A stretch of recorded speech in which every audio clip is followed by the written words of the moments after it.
बिस्मिल्लाहिर्रहमानिर्रहीम। अस्सलाम वालेकुम। मैं हूं जलील खान कुराची। आप देख रहे हैं मेरा यूट्यूब चैनल। अमीर बलाज, एहसन शाह और जवेद भट्ट कत्ल केस के हवाले से गुफ्तगू करेंगे।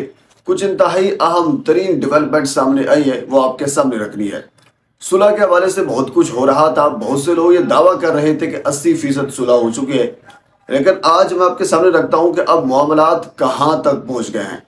गुज़श्ता वीडियो के अंदर मैंने आपके सामने एक चीज़ रखी थी कि एक शख्सियत जिसका ताल्लुक मौजूदा हुकूमत से है, यानी पाकिस्तान मुस्लिम लीग नून के MPA हैं, लाहौर से ताल्लुक है, वो एक बड़ी शख्सियत है। अगर देखा जाए तो उनके जो बाकी बैकग्राउंड है वो भी इसी दुश्मनदारी में गुजरा है और वो इस चीज़ को करीब से देखते हैं।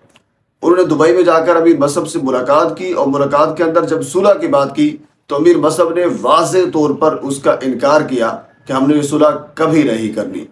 लेकिन मामलात अब कहाँ तक पहुँच चुके हैं, ये मैं चीज़ रखता हूँ आपके सामने जो इंतहाई इम्पोर्टेंट है। इससे पहले आपने सुना होगा कि जो शूटर अजहर पकड़ा गया था और या बाकी डॉक्टर शहद वाले मामलात के अंदर एक शूटर पकड़ा गया था। इससे पहले बलाज वाले केस के अंदर जब शूटर मारा गया था, शूटर नौजवान भी होते थे, शूटर बूढ़े भी होते थे। अब एक और नई टर्म इस्तेमाल हुई है, एक नई चीज़ जो है वो लाने की कोशिश की जा रही है लाहौर के अमन को तबाह करने के लिए। वो है बैनुल अक़वामी शूटर, वो लोग जिनका ताल्लुक पाकिस्तान से ही नहीं है। और अब ये जो जंग है, जहाँ तक मैंने ऑब्जर्व किया है, जहाँ तक मैंने रिसर्च किया है और जिन सोर्सेज ने मुझे बताया है, अब ये जंग पाकिस्तान से बाहर लड़ी जाएगी, ज़्यादा तरजीह होगा। यानी पाकिस्तान के अंदर ही लड़ी जाएगी और पाकिस्तान से बाहर ज़्यादा जंग लड़ी जाएगी, क्योंकि वो लोग जो मेन किरदार हैं वो इस वक्त पाकिस्तान के अंदर नहीं बैठे, पाकिस्तान से बाहर जाकर बैठे हैं दोनों। अगर ट्रक्का वाले ख़ानदान की बात की जाए तो इस वक्त अमीर मसहब भी बाहर है और आरिफ जो एक मेन किरदार था, ज़रा ये भी कंफर्म कर रहे हैं कि वो भी बाहर है। और इस तरह दूसरी साइड पर अगर बात की जाए तो मेन किरदार तीफी भट्ट जो है वो इस वक्त मुल्क से बाहर है और मुख्तलिफ ममालिक के अंदर ये लोग जो है वो घूम रहे हैं। तो अब ये जंग जो ज़रा कंफर्म कर रहे हैं वो मुल्क से बाहर लड़ी जाएगी और उसके लिए बाकायदा इंटरनेशनल शूटर्स दोनों की जानिब से हायर किए जा चुके हैं और उनसे रवाबित भी हैं। 20 से 30 करोड़ जो है, ये बिल्कुल एग्जैक्ट अमाउंट जो है वो बताई जा रही है। इतने में वहाँ से एक शूटर जो है वो यानी मिल जाता है और ये अमाउंट जो है इन्होंने तकरीबन कह लीजिए कि एक दूसरे के लिए रखी हुई है और उसमें खुदा न खास्ता बड़े बड़े नुकसानात भी हो सकते हैं। दोनों साइड के ऊपर इस वक्त सुलह का कोई इम्कान नहीं है। अमीर मसहब ने वाज़ेह तौर पर इनकार कर दिया।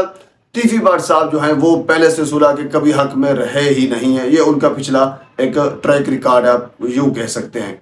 अमीर मसहब के हवाले से मैंने आपको याद होगा गुज़श्ता वीडियो के अंदर ये चीज़ बताई थी कि बलाज के दौर के अंदर इवन के अच्छा ये भी लोग सवाल उठा रहे थे कि नुकसान किसका होगा, यानी जो बैनुल अक़वामी शूटर हायर किए जा रहे हैं वो किस के लिए किए जा रहे हैं, यानी मारेगा कौन और मरवाएगा कौन। उसका जवाब सादा सा ये है कि जो विसा खाएगा, वो पंजाबी में कहते हैं, वो मारा जाएगा। बलाज वाले केस के अंदर सेम ऐसा ही हुआ, क्योंकि बलाज के जब दौर था तो उस वक्त सुलह की बात हो रही थी और उस वक्त भी बलाज लोगों ने यही समझा था कि नुकसान भी हमारा है तो लिहाजा हमें कोई नहीं मारेगा, और सुलह की बात भी हो रही थी, सुलह की बातें भी चल रही थी। तो बलाज इस चीज़ को मद्देनज़र रखते हुए वो मामलात को चला रहा था कि अब हमारे साथ कुछ नहीं होगा। तो फिर अचानक बलाज के ऊपर अटैक हुआ, उसने कह लीजिए कि वो थोड़ा सा वो पंजाबी में कहते हैं विसा खा लिया और उसके बाद फिर वो इस दुनिया से चल बसा। तो इस अब जंग जो चल रही है इसके अंदर भी बैनुल अक़वामी सतह के ऊपर जो विसा खाएगा, पंजाबी में कहते हैं, वही मारा जाएगा। और दोनों की जानिब से सफारी दी जा चुकी है, दोनों की जानिब से मामलात काफ़ी सख्त हैं, दोनों की जानिब से सुलह की कोई पेशरफ्त नहीं नज़र हमें आ रही। जहाँ तक मेरे ज़राए ने मुझे कंफर्म किया है वो यही है कि दोनों अपनी साइड के ऊपर यानी दुश्मनी को आगे लेकर चलने के हामी हैं अगर देखा जाए, क्योंकि उसकी वजह यह है कि दोनों को एक दूसरे पर अब एतबार नहीं रहा। जो मेन चीज़ है, अमीर मसहब और बाकी बलाज ख़ानदान से बाकी जो लोग हैं, जब उनसे कहा गया कि आप सुलह करें, उन्होंने सिर्फ एक ही पॉइंट उठाया कि हमें इनके ऊपर एतबार नहीं है। अगर सुलह कर लें उसके बाद फिर हमारा कोई एक मेन बंदा ये मार दें तो फिर उसका कौन जिम्मेदार हो, बंदा तो फिर चला जाएगा। फिर तीफी भट्ट साहब हैं या बाकी लोग हैं वो उठकर मुल्क से बाहर चले जाएंगे, फिर मामलात वो कह लीजिए कि 20-30 साल पीछे को हो जिस तरह थे वैसे ही चले जाएंगे, तो लिहाजा इनके ऊपर एतबार नहीं है।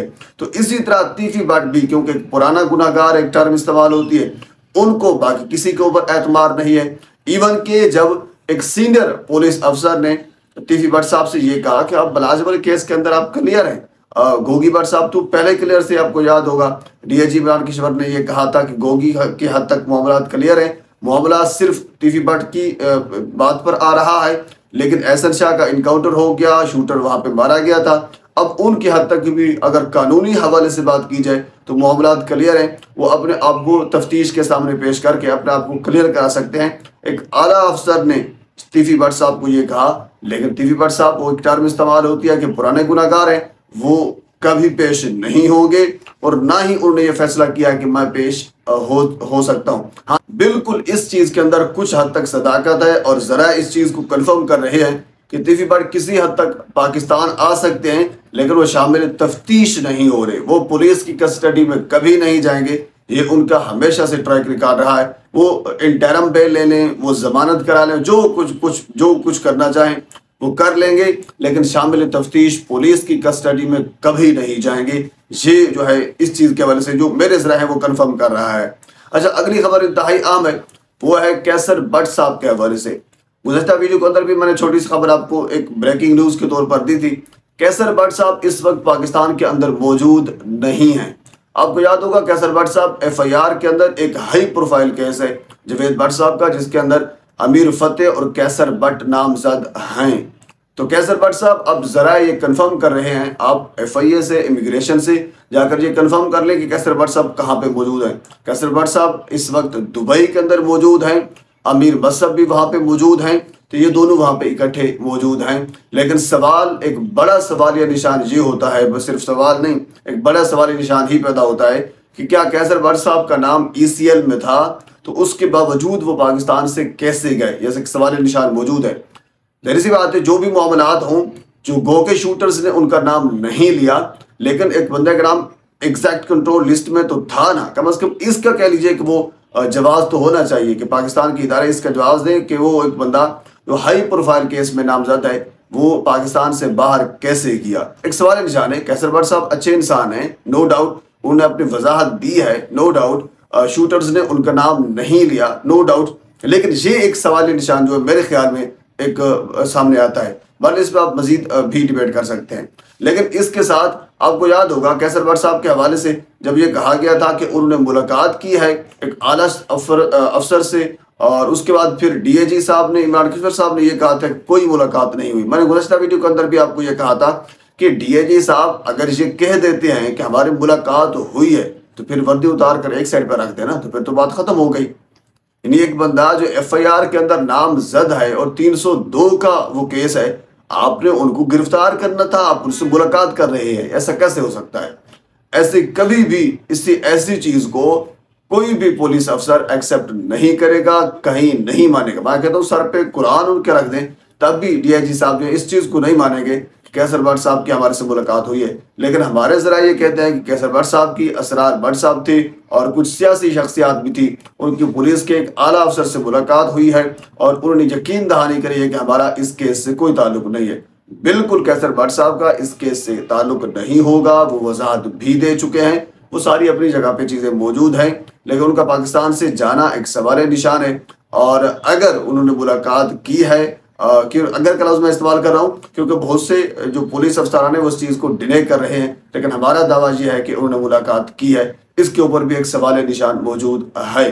बहरहाल मामलात जहाँ तक मैंने ऑब्जर्व किए हैं और जो ज़राए हमारे हैं छोटे मोटे, वो ये कन्फर्म कर रहे हैं कि मामलात अब मज़ीद जंग की तरफ जा चुके हैं, बल्कि जा नहीं रहे। आप मजीद इस हवाले से जो डेवलपमेंट सामने आएगी मैं आपके सामने ज़रूर शेयर करूंगा।